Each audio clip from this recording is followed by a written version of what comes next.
We're back. Look at that. Hey, look at that. Welcome aboard. Look, once I learned this whole removal of banners, am I going to have the banner?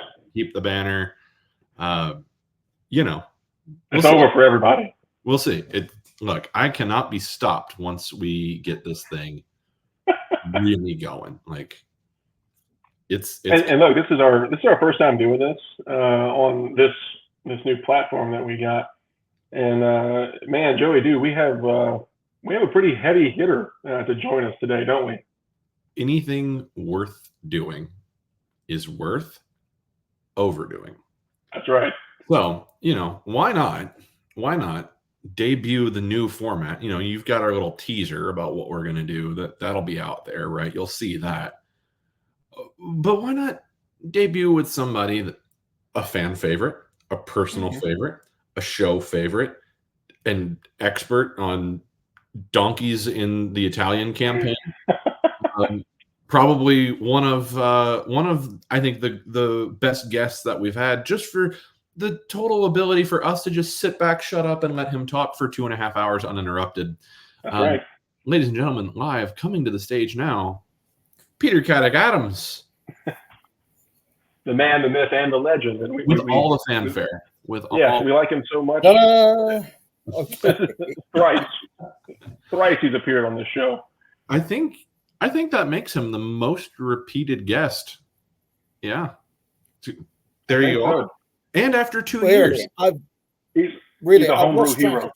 I've completely lost track of time. But it's so good to be back. Thank you ever so much. Of course. We're glad to have you. So I figured naturally we might talk about Winston Churchill with Peter Caddick-Adams because you've just released your new book.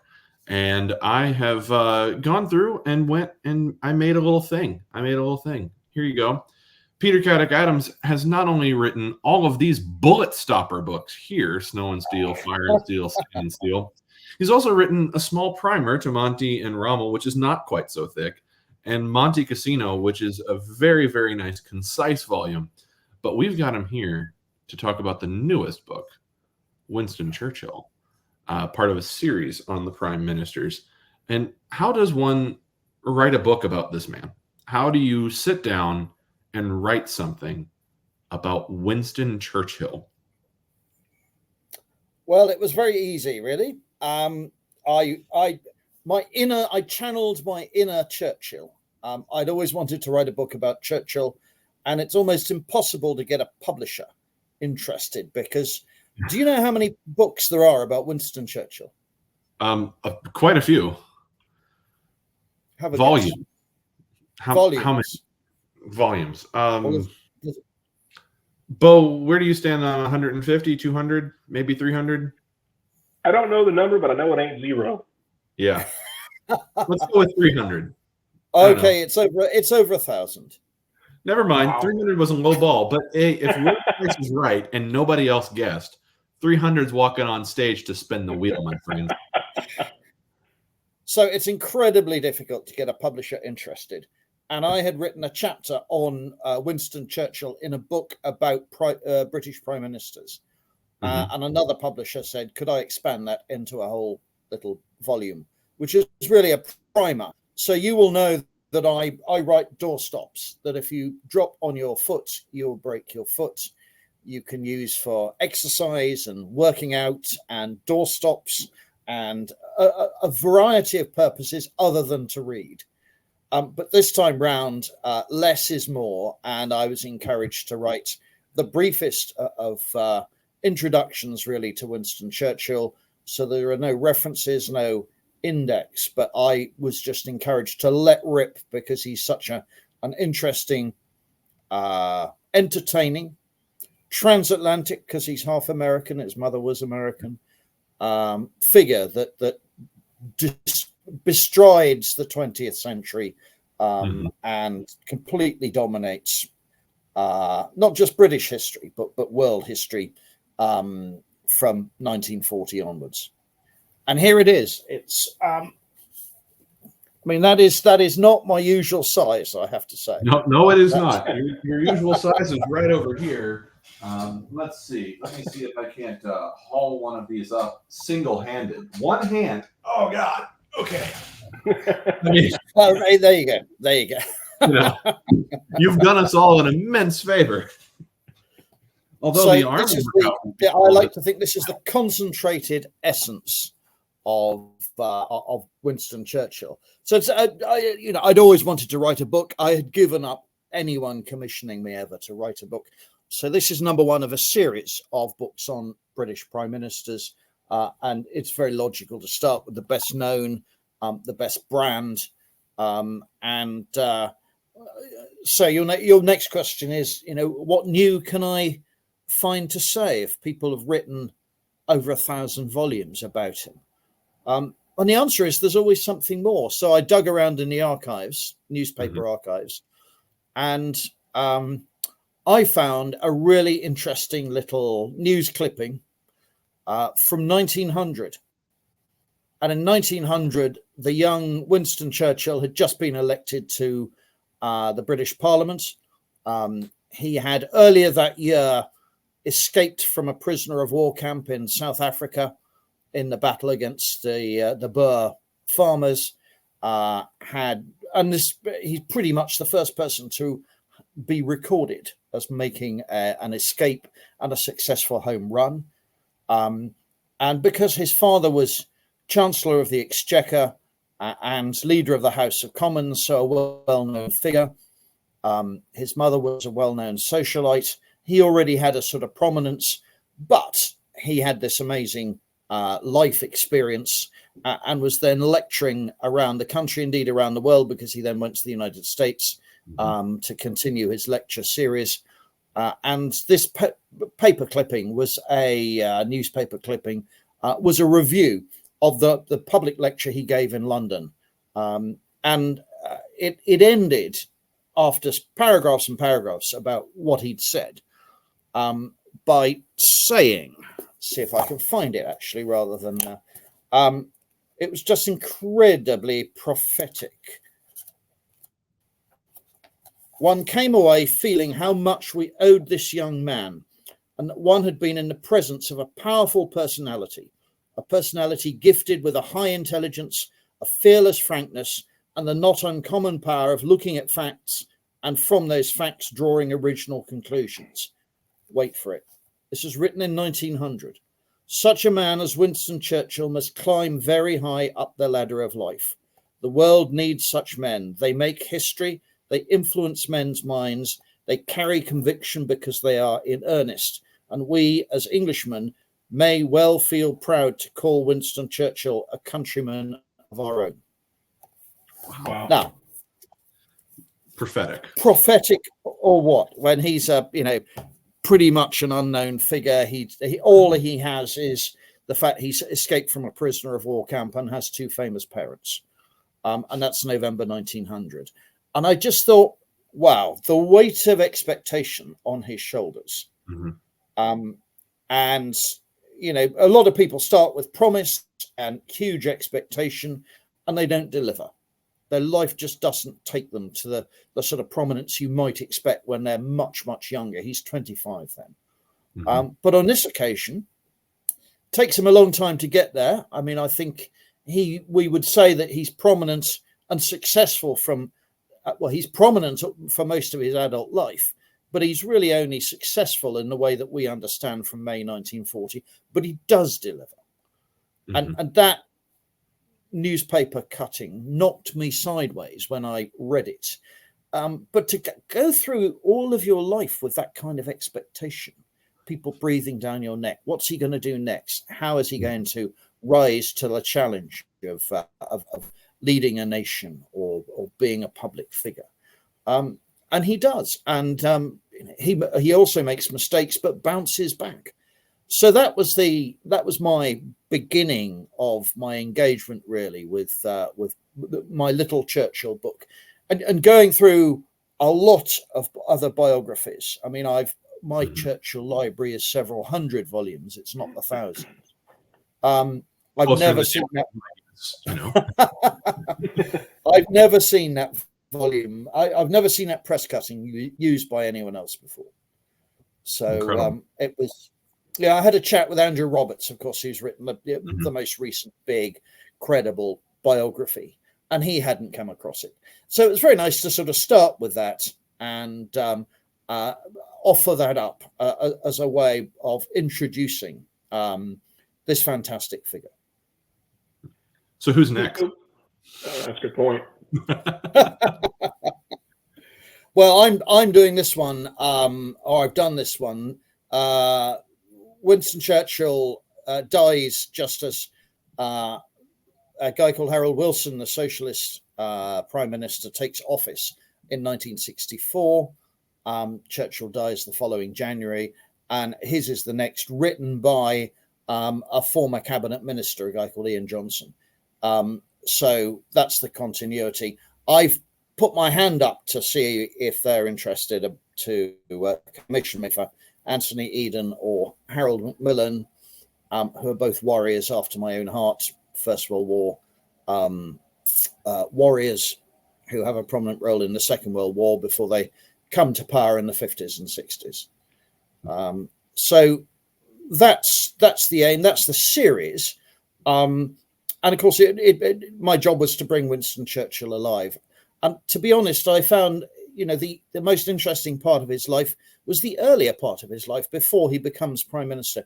Everybody knows his famous speeches. Everybody knows his quips and his wit and his wisdom. I mean, he had razor sharp intelligence, was incredibly well read, which is astonishing when you think that he'd never been to university.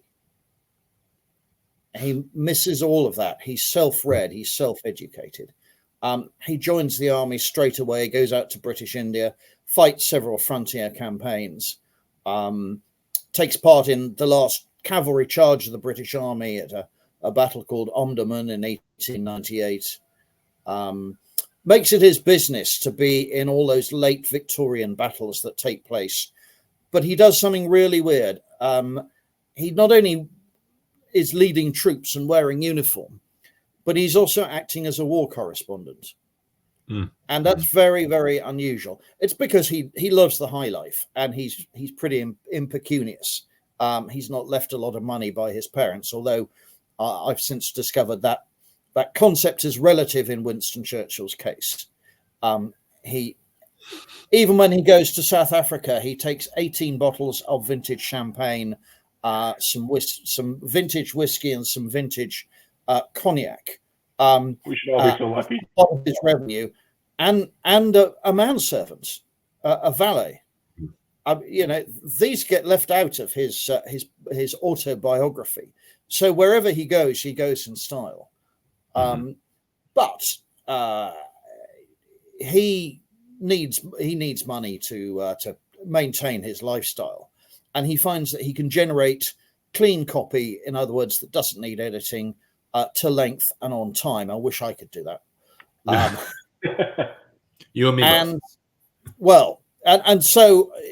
And his mother acts as his agent, and she's very well connected. So he starts getting paid to do all of this. And the War Office, because the Prime Minister is reading his dispatches, the War Office can't intervene or don't intervene and say, you can't be a soldier and a war correspondent. So he does both. And and that accounts for his first few books. So he can be critical of his commanders in chief as well as serving under them. And after each campaign, he writes a book based on his dispatches from the front. And so that gets him into the habit of writing. So he not only produces these newspaper reports of most of the late Victorian wars in India, North Africa, and so on. He then writes a book after each campaign, which gets published and is quite well received. And then becomes a friend of various newspaper and magazine owners, because he can generate lots and lots of copy. They pay him huge amounts of money. So by the time he's gone into Parliament, he's also one of the highest paid newspaper journalists of the day. So, Peter, I honestly perfectly think that your book has dropped at kind of the right time. Because in 1900 we had this prophetic statement about Churchill, but in the 21st century, it seems that his memory is sort of muddled a little bit. So looking at Churchill then versus Churchill now, how does your book sort of clarify the picture of who Churchill is? Okay, so muddled is putting it mildly and very, very politely. He's come in for a lot of criticism, and his statue is roped off in Parliament Square in central London because it's come in for more than its fair share of abuse and graffiti. So he does make flaws and he has failings. And what I've tried to do is present a balanced picture of Winston Churchill. So it's not a hagiography. He's not up there on a pedestal having done no wrong. And I highlight in the First World War where he goes wrong with the Gallipoli operation. I highlight his blindness to to India getting independence in the interwar years. He's not racist towards India, but he just doesn't want to accept what everyone else sees, which is that Indian independence is inevitable and on the cards. He doesn't want to accept it because he realizes how economically important India is to Britain and the British Empire. And he's reluctant to let it go. And he was born into that era when the two were considered indivisible. So he has a rough time. He backs the wrong horse all the way through the 1930s and is very much out in the cold because of that. He also, in the abdication crisis, which is when King Edward the Eighth doesn't last very long as king because he's in love with and marries a divorcee, Mrs. Simpson, who I hesitate to say she's an American, but the real problem with her is we now know that she was also having an affair with the German defense attaché at the same time, and it was known to British intelligence that she was passing state secrets to the Nazis in the late 1930s. And Edward was a very weak character, and she bent him round her little finger.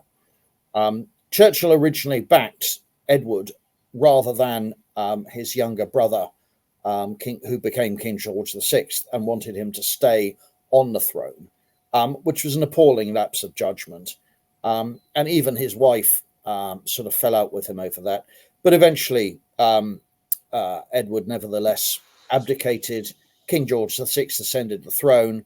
But it meant that Churchill and King George VI actually had to build a friendship because Churchill had backed his older brother.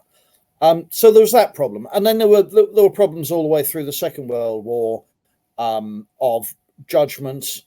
He divided his forces, tried to hold Crete, tried to hold Greece, and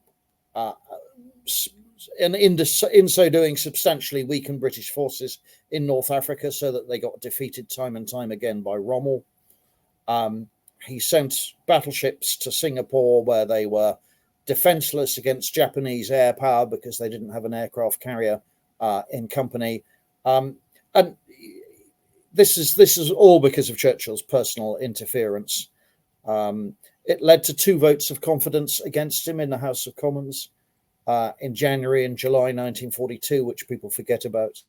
Mm-hmm.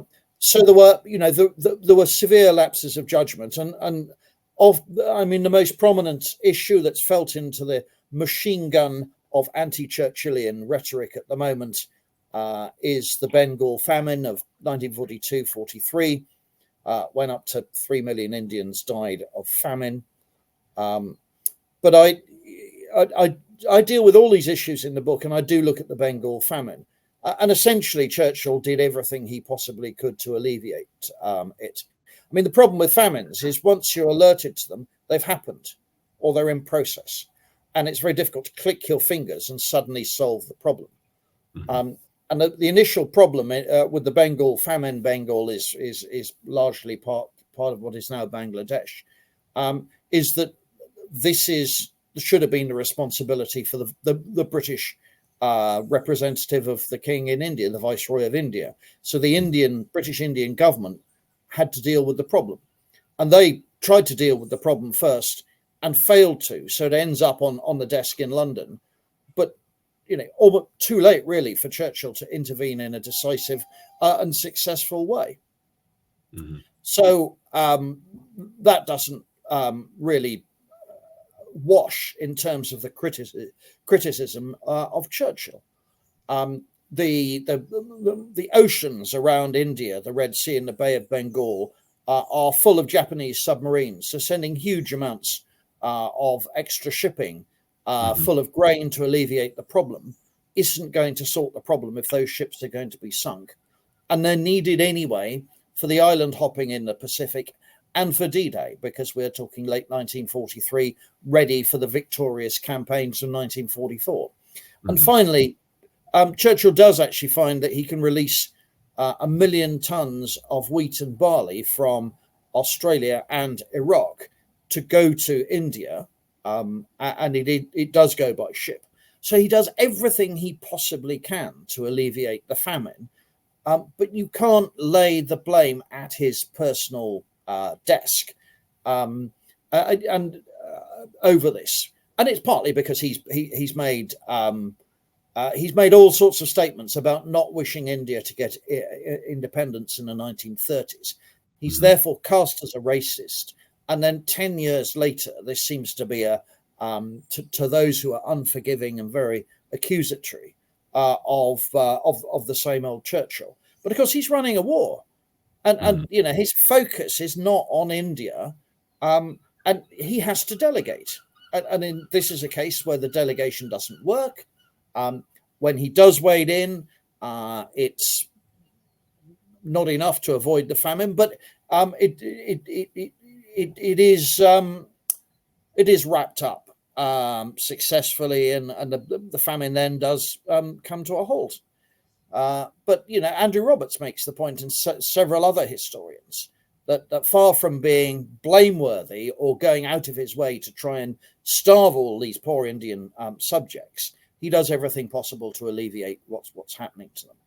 And finally, the proof of the pudding is the fact that 2.5 million Indians volunteer to serve in the British Indian Army, and they serve in the Mediterranean theatre alongside the US Army in Italy, for example, in the North African desert under Montgomery, and endless numbers, countless divisions in Southeast Asia, in Burma, in Borneo, in Malaya.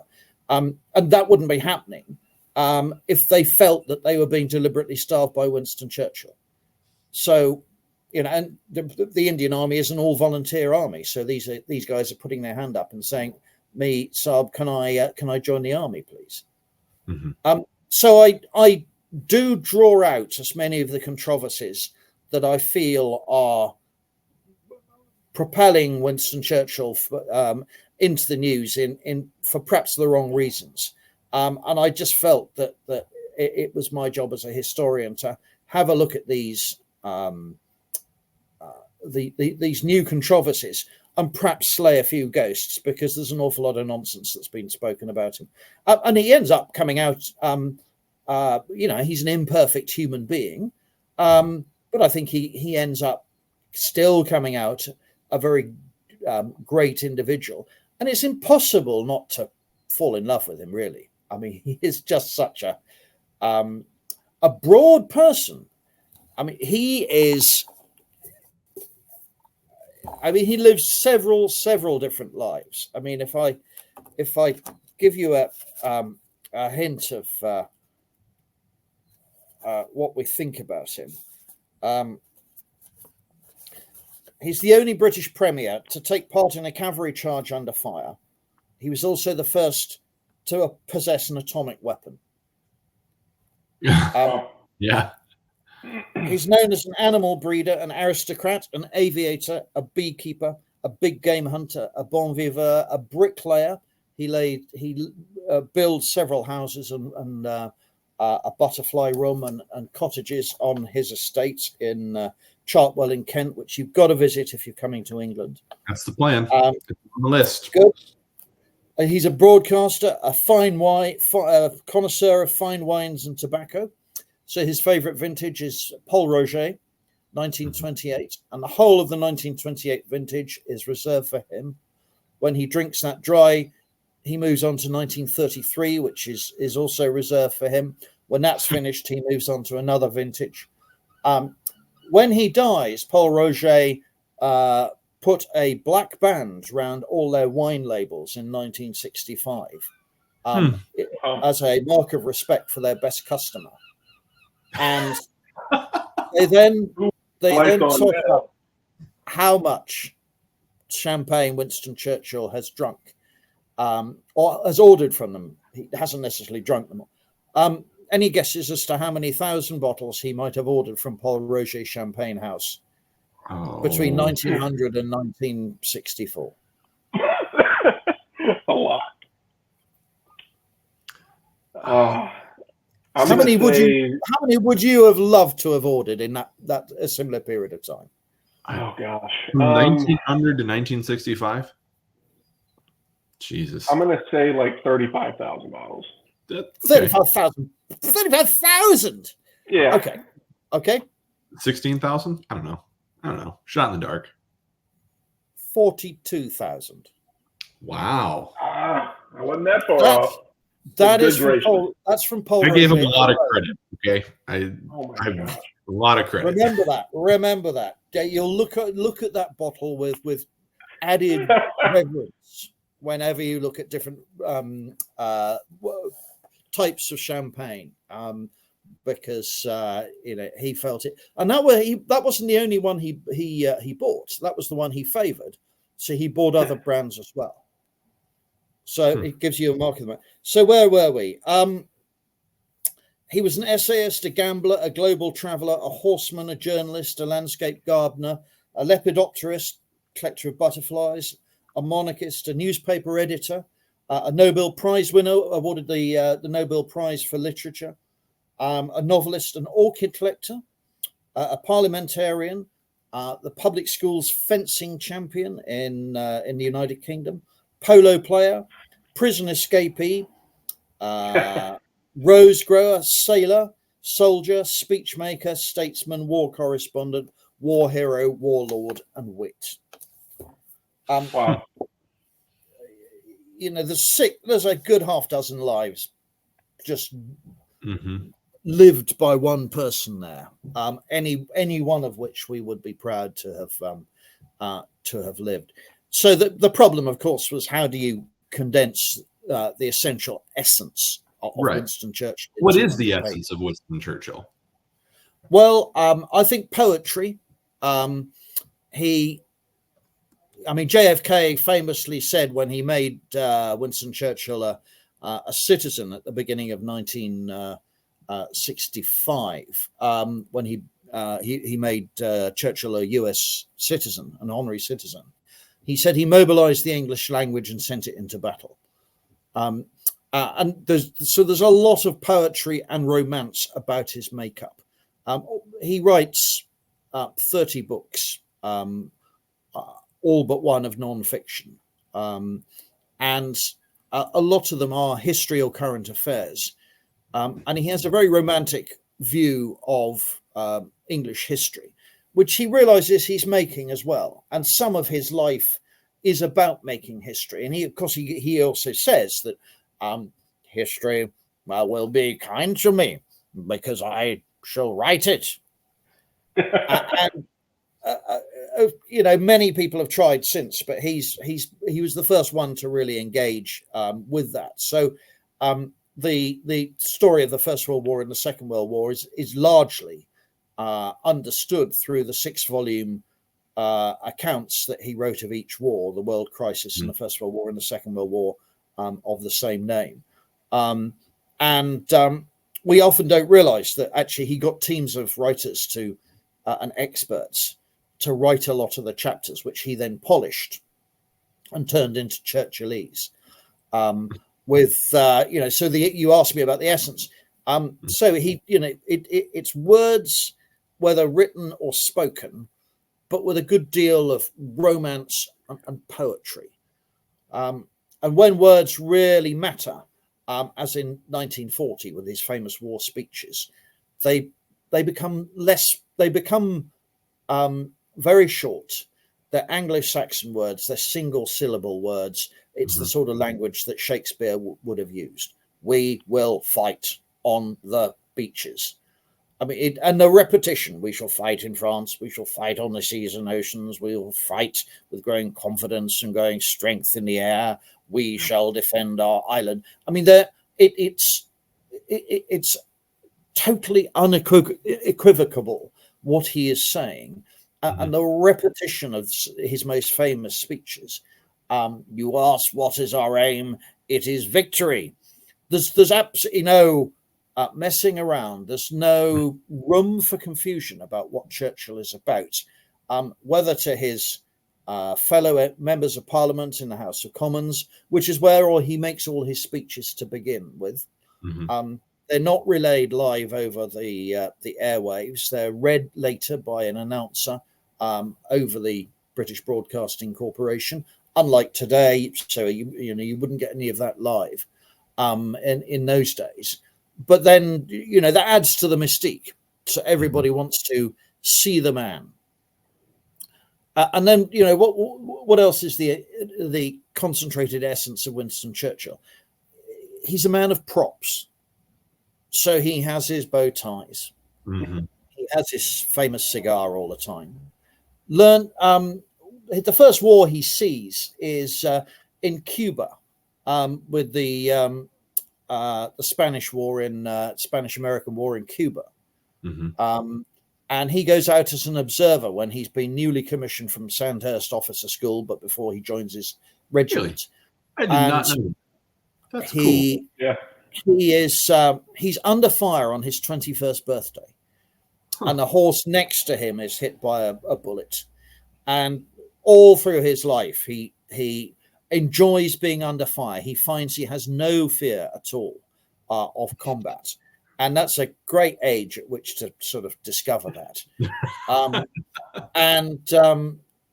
mean, the last time he's under fire is in his late 60s, when in 1945 he goes to see the crossing of the River Rhine, the Allied campaign in March 1945.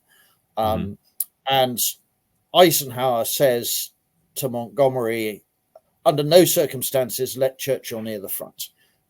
Keep him on the West Bank. So he watches the Great Invasion. And then as soon as Eisenhower leaves and Montgomery leaves, he turns around to the local American General Simpson, and says, I need to go over to the other side. I need to do several things. One is I need to urinate in the River Rhine. So he's taken over, and halfway through he adds to the water level of the River Rhine. And then he starts clambering over this bridge that has been smashed up. They start to he and his colleagues start to be bracketed by German shell fire. And then there's the zing zing of sniper fire. And this Bill Simpson says, come on, we've got to go. I honestly just can't have your blood on my hands, Prime Minister. And apparently he clings to a bit of this broken bridge, a girder of this broken bridge, and gives him a look of sheer contempt because he's been taken away from. One bystander said he looked as though he's been taken away from his sandcastles on the beach by his nanny. And he then goes back to the safe side. But he's fulfilled his wish in his 60-something year, nearly 70, of being under hostile fire for the last time, and then he flies back to London. So, I mean, his entire life is about being as close to the danger zone as possible. And that's another aspect of his life. But then, the other essence is the written word. So the spoken word we know about. He writes over 15 million words in his life, 30 books. he and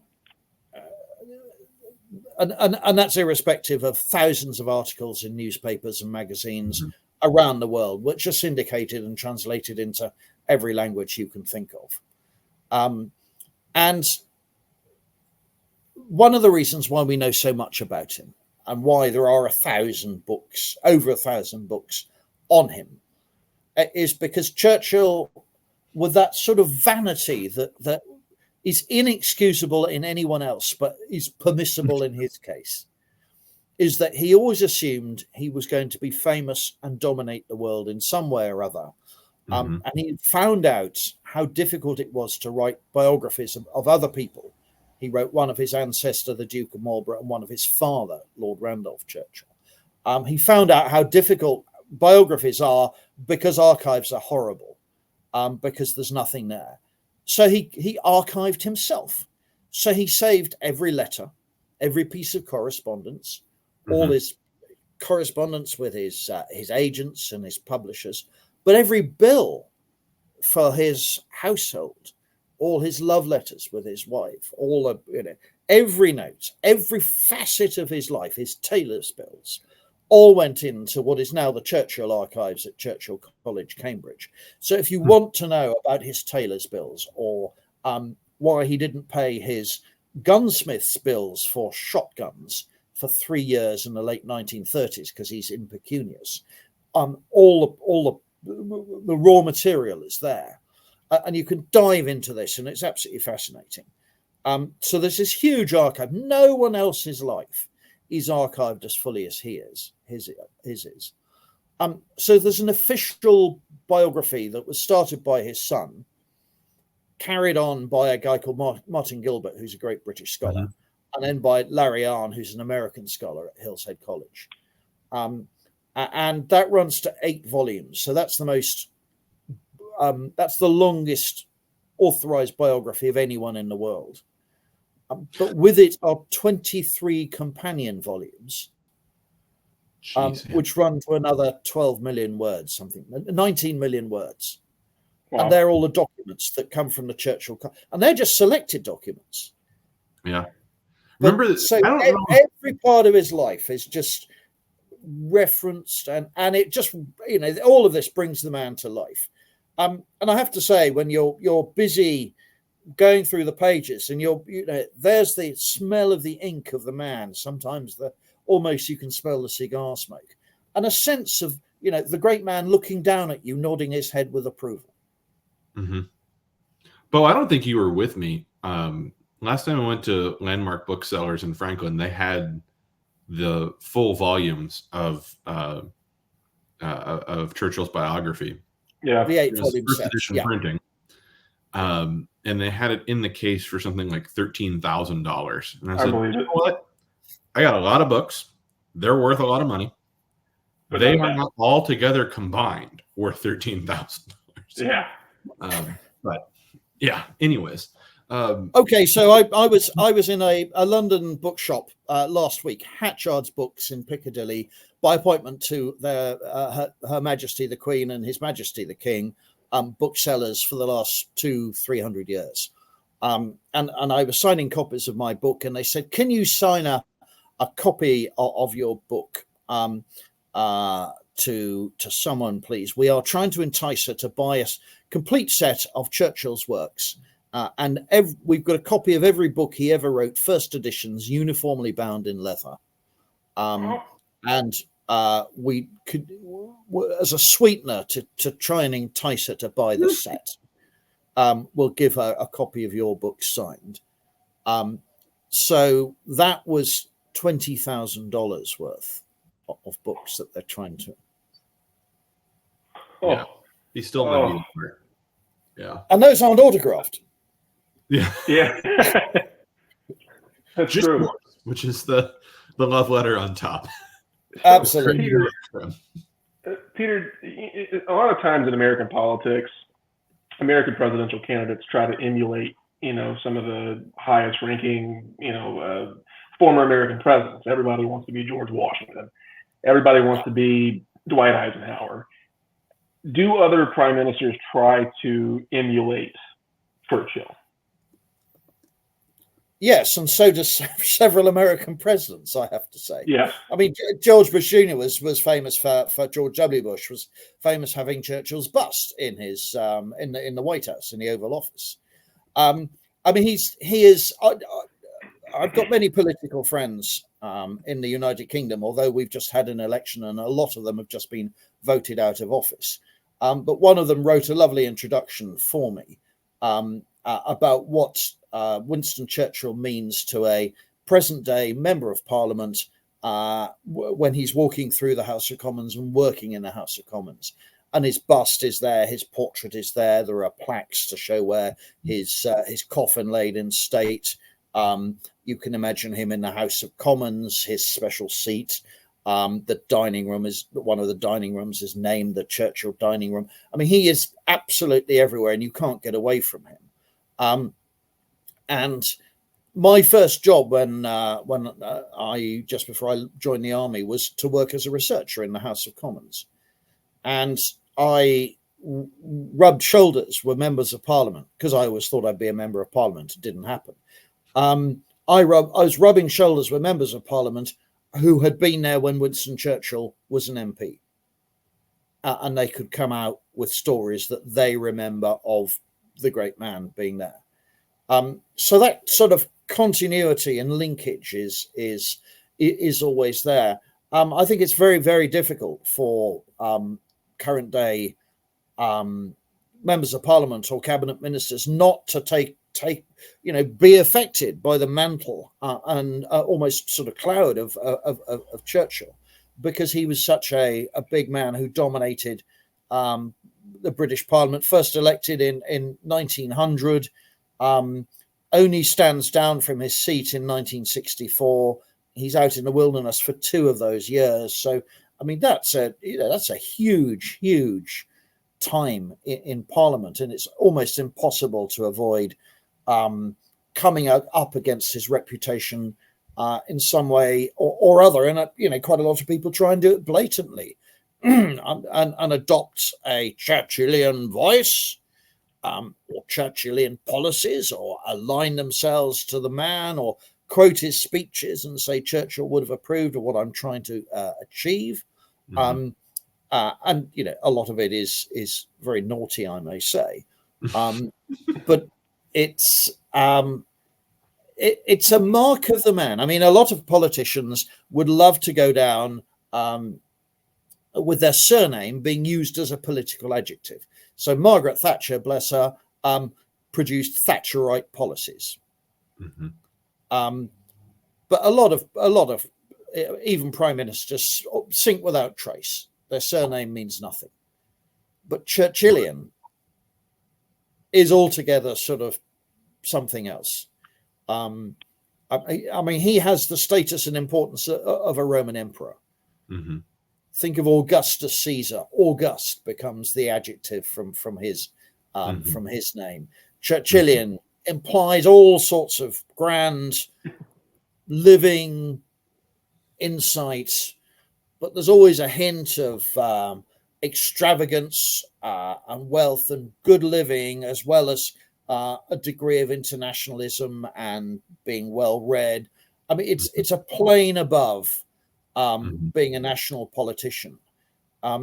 He really understands and probably introduces the modern world to the concept of what a statesman really is. Mm-hmm. I mean, he coined. I mean, so much of our English language is the result of his ideas. After the Second World War, he talks about the Iron Curtain coming down between Trieste and the Baltic, and that's become a shortcut for the whole of the Cold War. Mm-hmm. He talks about trying to resurrect the wartime Big Three with Stalin or Stalin's successors, or Eisenhower, or whoever, and constantly talks about trying to get everybody to meet on the summit of the mountain. And from that, we get summit talks. So he, in a way, probably that Kissinger did too. He completely strides the globe for several decades with his sort of influence and understanding. and I think one of the reasons why he's such a successful war leader is that no one else has the global reach and insight that he does in the Second World War. He's by far the best traveled of any of the world leaders. Mm-hmm. I mean, Roosevelt can't travel. He's got his polio and he's mostly looking after domestic policies. Stalin is too afraid that everyone's going to blow him up or stab him in the back. Hitler never really goes far outside Germany.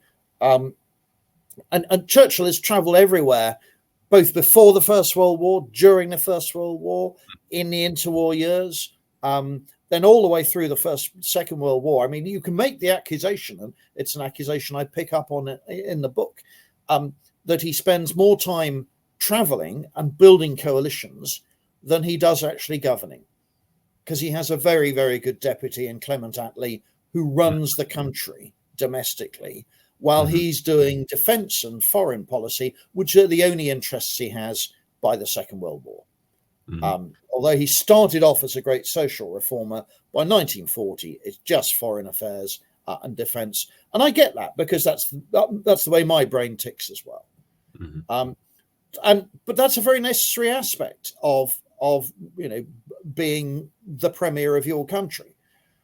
Our outgoing Prime Minister, Rishi Sunak, famously left the D-Day celebrations early when he should have been there to meet all the world leaders. And there was a very good criticism of him that emerged in most of the British press the following day, which is that he didn't like foreign affairs or defense matters and complained that they were always getting in his way. And he couldn't see the importance of either of those, which is why he left the D-Day celebrations early. And to me, that's it's beyond the pale. Churchill would have slayed him on the spot. But what we have to say is, would Churchill have been regarded in the same way had the Second World War not happened, or had he not become Prime Minister in May 1940? And that's the big if. That's the thing that levers him up into the position of power and dominance. Right. Which is the same. I think you and I talked about this not long ago, is that without the Civil War, who's Abraham Lincoln? Without the Second World War, who's FDR? Without the space age and the space race, who's John F. Kennedy? It's the man makes the time makes the man argument that we could sit there and we could pull all the layers back on. But there is the question to be asked of, are they an effective leader because it's a moment of crisis or a great moment that they're needed? Or is it that they were just such effective leaders that even in domestic and social reform, they would have still been influential and still been powerful without a moment of crisis, without a great moment of need? Well, of course, that's the important point to make. And the important thing to remember is that in May 1940, when Churchill becomes Prime Minister, he's 65. So he's of pensionable age. Now, very few other people have ever taken the mantle in the United Kingdom at that age for the first time. He's been hovering around all his life. And I argue really that one of the reasons why he's so successful is because he knows exactly what to do, because he's also been in the war cabinet in the First World War. And so the First World War is, if you like, in so many ways, a dress rehearsal for the Second World War.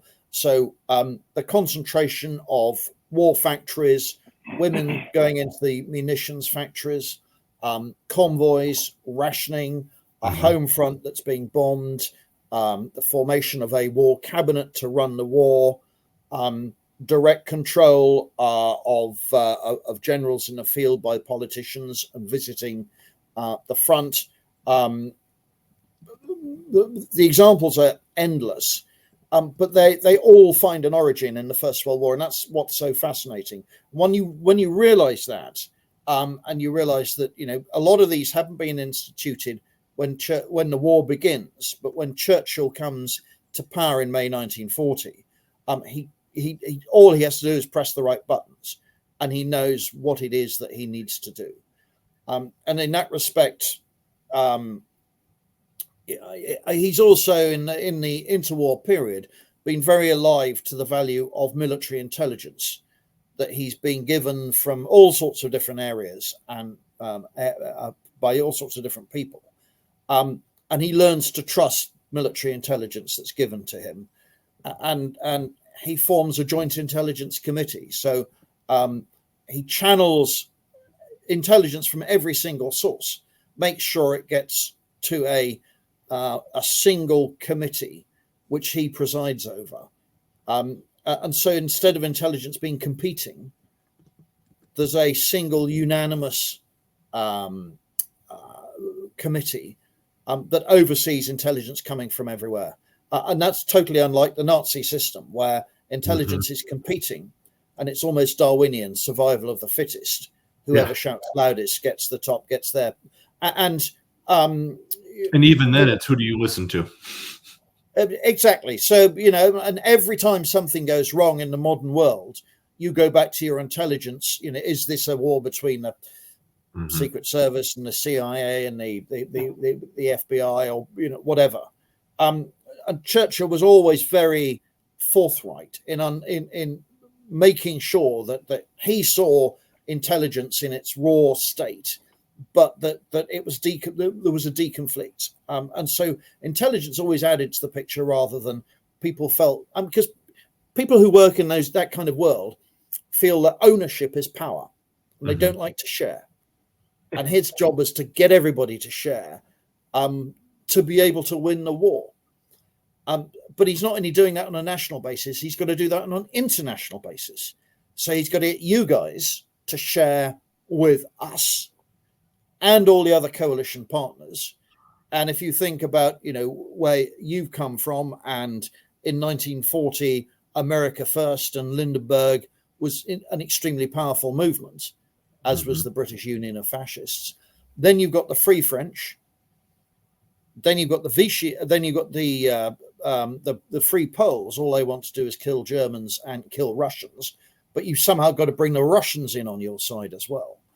And he's a very clever coalition builder. You've got all sorts of parts of the British Empire that can see independence on the horizon, like the Canadians and the Australians and the New Zealanders and the South Africans and the Indians. But you've got to keep them in the family so that they give you manpower and manufacturing capability. And then, independence will happen. And he manages to achieve all of that. And that's why he is such a big and insightful individual. And essentially, he leads through collaboration rather than confrontation. Peter, as you know, on Home Brew History, we have at least two famous, or maybe infamous, depending on who you ask, segments on the show, and one of those is boohickey. What have you come across in your studies of Churchill that is just an outright lie, or something that has obviously been taken out of context, misconstrued? What's the boohickey behind Churchill? Okay, so well, this is Homebrew History, so we've got to talk alcohol, haven't we? That's right. So we've touched on champagne, and he would have a let's talk Churchill's alcohol, because the allegation is often that he spends most of his days sort of completely pie-eyed, blotto, and is an extremely bad decision maker and an alcoholic. Well, it's true that he does work from his bed in the mornings. He wakes up, has a bath, goes back to bed, stays in bed, works his way all the way through his papers each daily, all the daily newspapers, still in bed, clad in his famous crimson dressing gown on which gold dragons chase themselves. His secretaries come in, type through the doorway while he's in the bath, are in his room typing away while he's dictating to them while he's in bed. But he's always got a glass of whiskey by his side, but it's heavily diluted. He has a pint of champagne every lunchtime. He breakfasts on cold lobster, of course. He has a pint of champagne every lunchtime in a pint pot a silver tankard that travels everywhere with him and actually has its own special little leather case. There are fine wines, Burgundy, Hock, clarets in the evening, followed by vintage port, brandy, whiskey, Johnny Walker whiskey, Hine cognac later on in the evening, until he goes to bed, and he routinely doesn't go to bed until about 2 a.m. And for most of that time, he is never far away from alcohol, and he drinks and he smokes 10 to 12 cigars a day.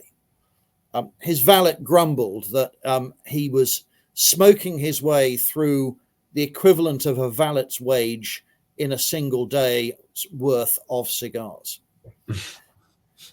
But in terms of the booze, he's drinking a hell of a lot. But it doesn't seem to affect him. He's not drunk. So that's what I've got to dispel. He's a big man. He's a portly man with a big frame. And the bigger you are, the more you can absorb alcohol. But there's something more. There's something in the Churchill genes that means that he seems to be. I wish I had them, because he seems to be proof against alcohol. So when he goes to meet Stalin thinks that the way Stalin does diplomacy is to get you as drunk as possible and then to agree to anything and everything. And he does that through shots. So you have to have ridiculous drinking sessions with shot glasses of vodka, where you toast everything, and you toast everything in threes: Father, Son, and Holy Ghost, or whatever the equivalent would be. The evening just gets worse and worse, and plenty of recorded sessions where the journalists end up lying comatose on the floor, as do some of the more minor flunkies and officials. I mean, I'm talking Tehran and these big official gatherings at Potsdam and all the rest of it, Yalta. And that's the way Stalin likes to try and manage things. And the only person who can keep up with him is Churchill. But it's worse than that, because Stalin is cheating, because his vodka glasses are only full of water. And he's knocking these back, and he's expecting everyone to keep pace with him. Churchill's are full of vodka. And he's still keeping pace. And he can still keep pace with him. Like a fish out of water. Oh, that's good. And he's lucid, and he's intelligent, and he's writing notes to Stalin. And the interpreter is interpreting them. And Stalin always agrees and writes things with a blue pencil. So he's still got all these documents with Stalin's annotations on them. And Stalin is sober because he drinks. He does drink, but he uses alcohol as a way of controlling people. Churchill can use alcohol because he knows he's pretty. I mean, he's immune. I mean, how on earth? That's not fair. So does that do the job? Am I dispelling a myth about yeah. I think that's going to do it. It also makes you wonder how somebody like FDR stands up in those. Oh, boo! Oh God, yeah. Yeah, that's terrible. Bad wording. How does FDR stack up? There you go. That was bad. He could stand. I know he could stand. I know. He could stand, absolutely. If we're busting booty, I don't know how close their friendship was. It was obviously one of need, because they both need each other in the height of the Second World War. World War II is not something America can do on its own. And FDR realizes that. And the two have formed a friendship because they met in the First World War. When Churchill is First Lord of the Admiralty and FDR was Assistant Secretary of the Navy. And they met in 1918. And they have this correspondence all the way through the interwar years. Churchill is a great one at self-promoting his books. So he sends copies of his books, and this is something I've got to learn to do. He sends copies of his books to absolutely everyone, including FDR. So FDR, whether he likes it or not, gets copies of all of Churchill's books and reads quite a few of them and sends him back notes saying, thank you very much. This was really quite interesting. And so when Churchill becomes First Lord of the Admiralty again in 1939, the most significant letter of congratulation, because letters pour in from all around the world and across the country, it's from FDR saying to naval person, which is his code for Winston Churchill, very many congratulations. And that proves that Churchill is on his radar screen.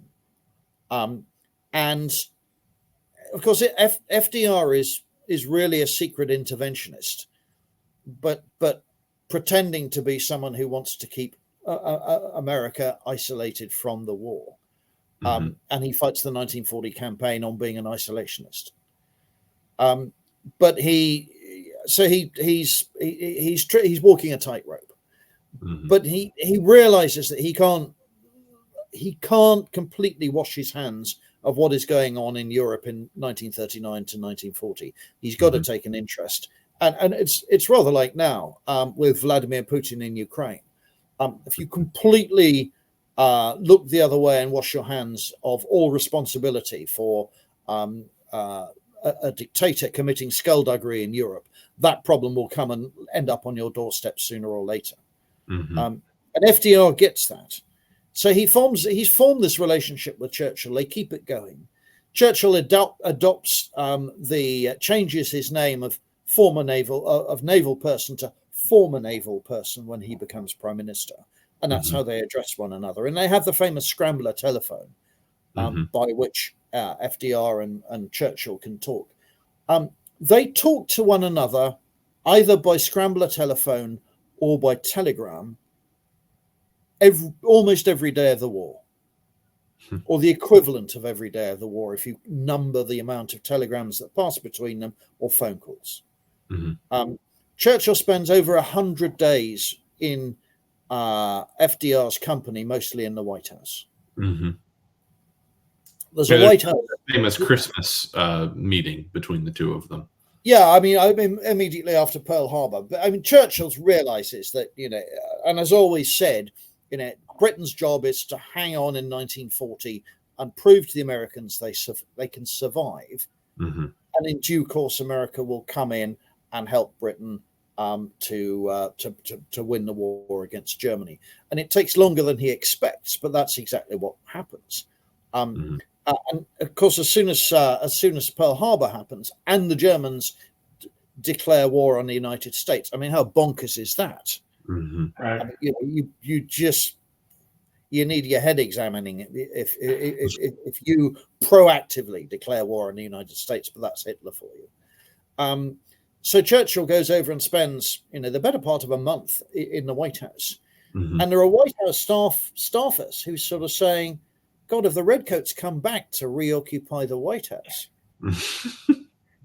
Because Churchill takes over the Rose bedroom, which is his. He makes his. He takes over another bedroom, which he turns into a map room, because he likes a map room.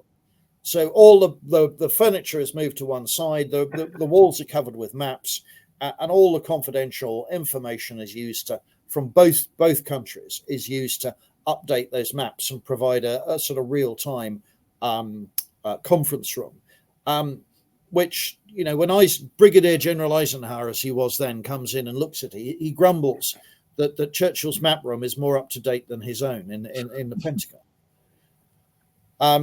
And I mean, this is the famous time when Roosevelt comes in his wheelchair to Churchill, knocks on the door, gets no response, comes in, and Churchill is just emerging from his bath, stark naked. And Roosevelt says, I'm terribly sorry, and backs out. And Churchill says, no, the Prime Minister of England has nothing to hide from the President of the United States. And then when Churchill goes back and reports on his month away to His Majesty King George VI, he says, Your Majesty, I think I am the only statesman in the world who has greeted an American president without a single stitch of clothing armed only with a sponge. So Peter, real quick, before we move into the last segment, what is your take on the Marrakesh visit in North Africa campaign? FDR takes off down the runway, and Churchill says what? Well, that's funny enough. I start the book with that. I start the book with the Marrakesh campaign because what I do is I start the book with this picture. Mm-hmm. And this is when Churchill encourages Roosevelt to go up to the top of a villa. And he paints this picture of Marrakesh with the Atlas Mountains in the background. And there are palm trees, and you can see the mosque, the tower of the mosque there. And funny enough, I've been there, and the view is exactly the same today. And that's the only Churchill makes about 500 paintings in the course of his life. That's the only one he made in the whole of the Second World War. It's the mark of a man who's at peace for the only time probably in the Second World War, where he's relaxed enough to want to paint, and paint in the company of one of his best friends.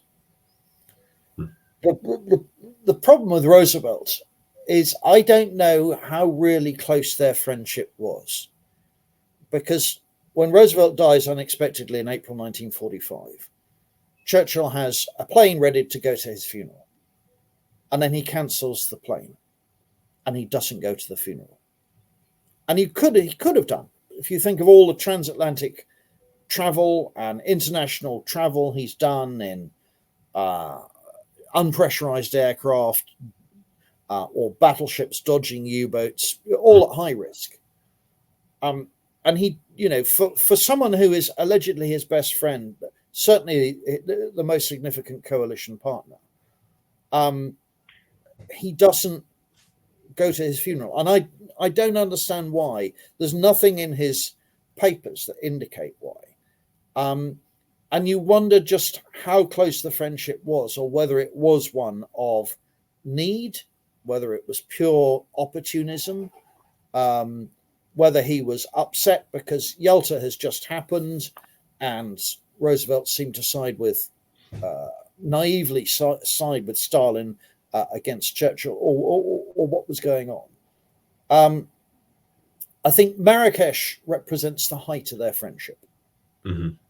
And so the painting is important. It's not just important for what it is, but it's important for what it represents. And it came on the market a few years ago for only a couple of $100,000. And I wish I'd had a spare couple of $100,000, as you do. Mm-hmm.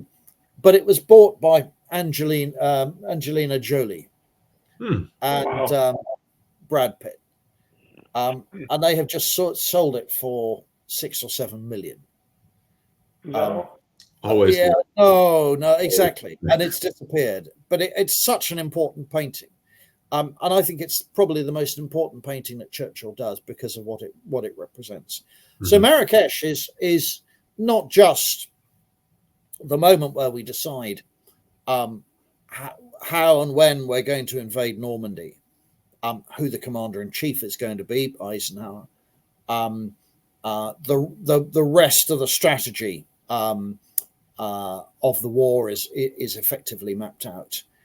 It's this moment of incredible peace and calm. It's also a moment when Winston Churchill nearly dies. I mean, he is incredibly accident prone and illness prone, and he goes down with pneumonia, and it's so bad that his personal doctor, Lord Moran, thinks he's going to die. And this happens to Winston Churchill several times, but he always recovers. I mean, he carries on far too long, and he should never become really prime minister in the 1950s, because a lot of people forget he's prime minister for another 4 years in the 1950s. And in that time, he has a major stroke. Although he recovers, it's covered up in a way completely unthinkable now by all the media editors, newspaper editors, who all connive together to agree not to alarm the public and not to give the Soviets an opportunity. Mm-hmm. You couldn't do that today. But really, he should have stepped down. But after 1945, I mean, he has every opportunity for a charmed life. And I mean, this is the other aspect of his life, because this is when he writes all the rest of his other great books, because he's now the savior of the free world. Mm-hmm.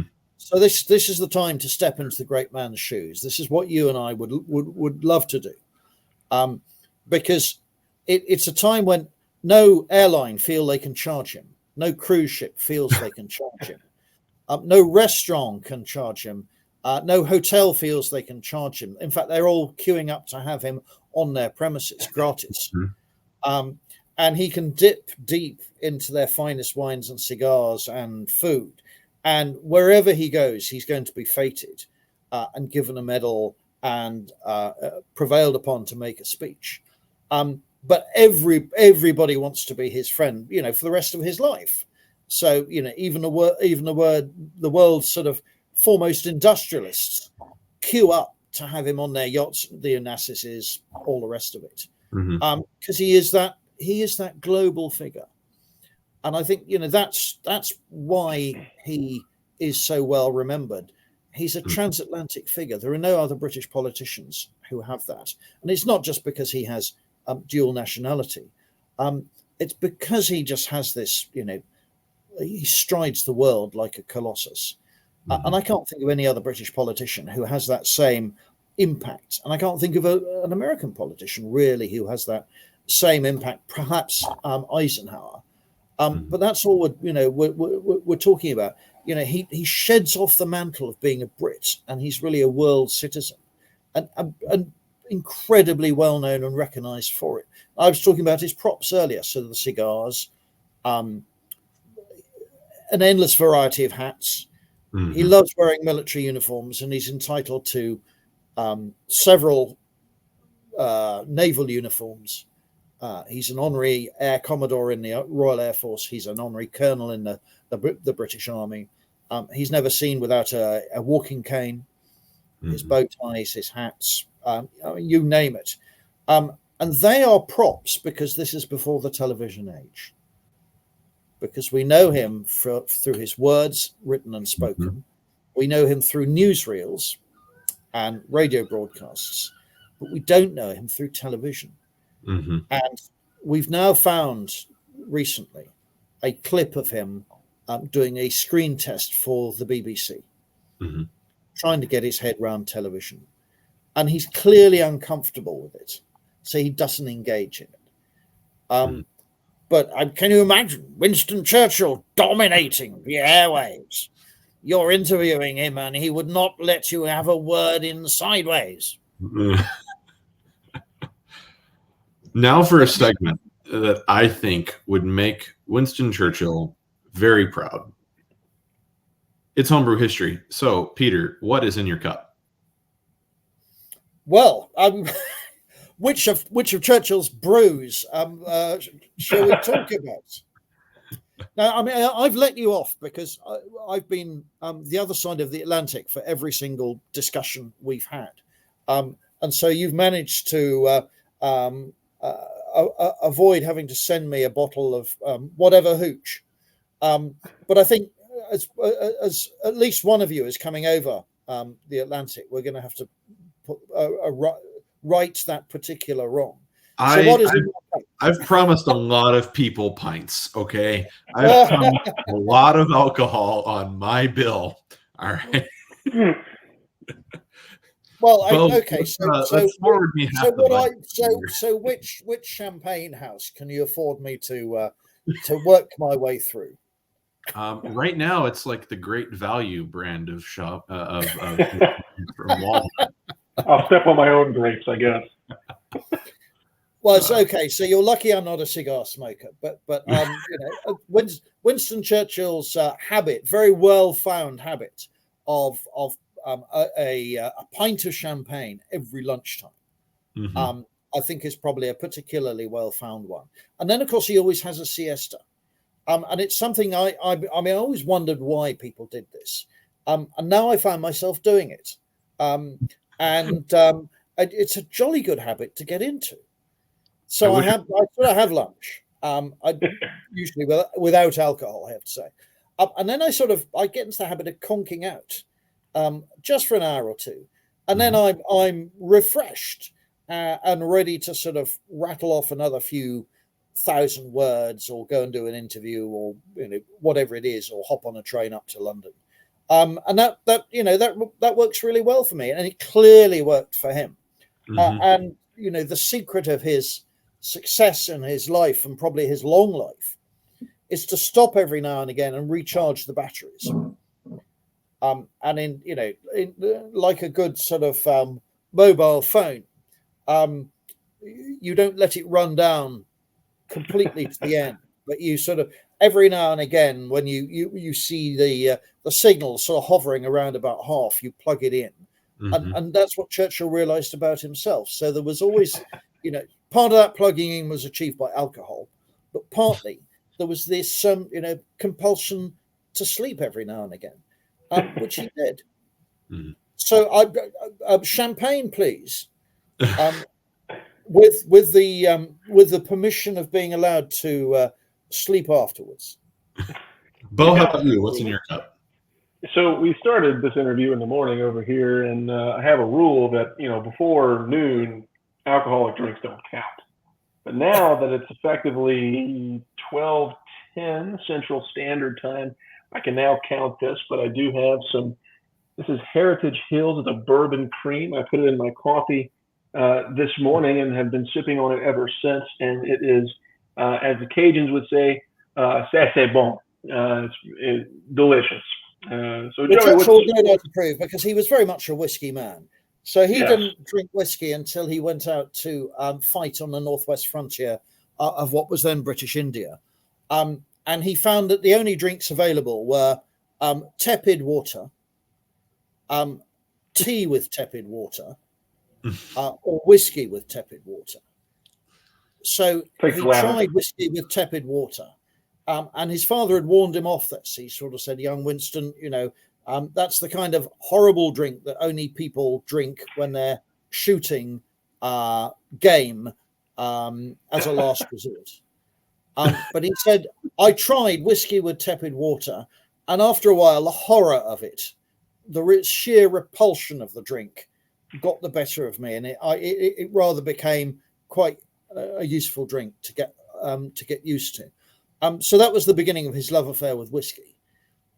Second only to champagne. I mean, you're beginning, so much of his life is the story of different drinks. I mean, he was a great martini man as well. He used to say that his favorite martini was a sort of dash of martini, a lot of gin, some ice, and a nod towards France, wherever France happened to be at the time. So I think your whiskey. I mean, Churchill would love to try it. I'm absolutely sure. He'd be in good company. He would shoot you if you dare put ice in it. Certainly. Yes. Yes. But he would water it down, because that's what helped him through the day. But he'd also want to know where it was made, and he would raise his glass to wherever its home was, wherever it had come from. To Leapers Fork, Tennessee. Right.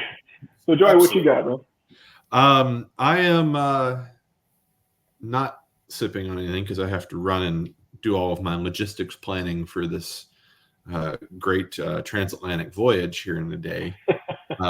But I have been over the last few weeks. Incidentally, it's gone very dark because it's just raining again. I mean, we don't have a summer here at the moment. It's sort of it's like the day before D-Day. I mean, shocking weather. I mean, it's like spring here. I'll bring the galoshes. And can you? Well, no. Could you please bring summer with you? I mean, if at the moment, summer, I'll bring it. You don't want this summer here in Louisiana. I know your summer. I know your summer very well. I mean, I've tried unplugging the weather and plugging it in again, but it's still. So if we've been doesn't trying to seem get God to put the air condition on. It doesn't seem to make any difference. But we're short of a summer here. So if you could kindly bring it, it's obviously got lost in the middle of the Atlantic. I'll do the so best. If you could bring it with you, please. But for me to be able to suffer through the summer here, I have needed Left Hand Brewing's Lemon Drop Summer Shandy. This is sour and very, very tart. But this is what I was sipping on the Nashville airport a few weeks ago. Oh, and it's the Nashville Sounds Strawberry Lemonade Shandy, which tastes like fruit punch. And I drank more of those sitting at the counter service in the airport than admittedly one should before getting on a 3.5-hour airline flight. So it was the best flight. If you give me a moment, I'll show you what I'm going to sip the moment we finish. Well, yes. This is Homebrew History on delay, but that's right. But look, hey, we're back. We have a great guest. We've had a lot of fun with this one. And how can you not have fun with Winston Churchill? I mean, there's so much to talk about because, like Peter said, he lived 7 lives. So yeah, this is man was literally the jack of all trades. What we don't do is we don't have a what we use decanters. You see, which is what Churchill had. Yeah. So this would have been his vintage port or whatever. And it was never far away. So I always have a decanter of port and a decanter of Madeira and another of sherry. And I tend to have decanters for whiskey and brandy as well. And that's what Winston would have been very happy with. And I love my glassware.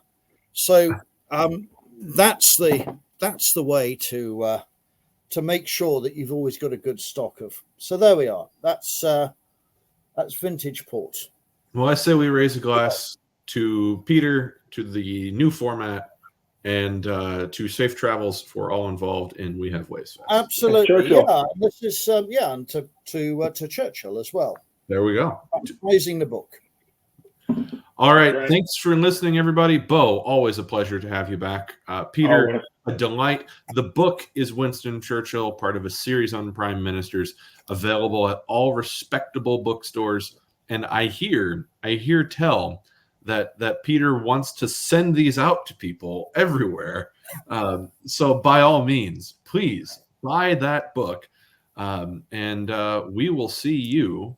Also available as an ebook and an audio book, and available coming to a bookstore near you.